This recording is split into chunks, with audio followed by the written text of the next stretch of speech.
Heading back to the coronavirus now, asylum seekers in Israel have been acutely affected by the shutdowns. Their mental and societal stresses from before the pandemic exacerbated to unbearable heights.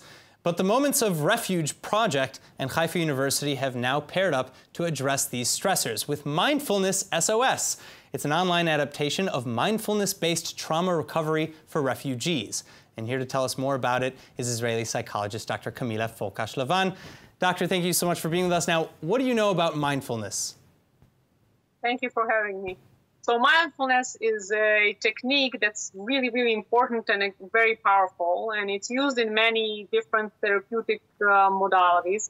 The idea is to teach the brain, basically, there are many levels, but teach the brain to kind of catch the moment, to relax, to rest, to rejuvenate itself. Yes, so basically it's a meditation technique, but it's more. There's more things built around it as well. It sounds like it promotes maybe self-awareness and self-control. Is that accurate?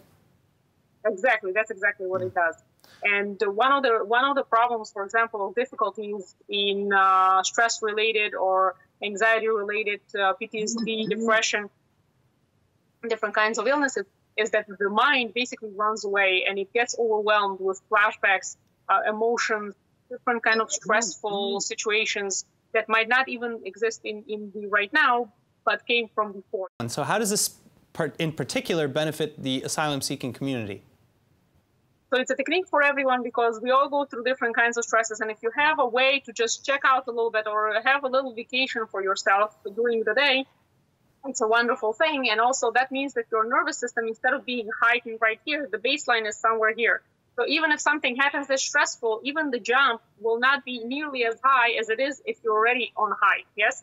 So especially for asylum seekers, this is really, really useful because during asylum, immigration in general, but during asylum especially, there is a lot of unknown. There's a lot of stresses. Work permits often aren't there. Jobs aren't there. Language is lacking. Families are often torn apart. I worked for years in the field with torture victims, for example, and many of them are asylum seekers, and a lot of them don't even know where their family members are or if they're even still alive.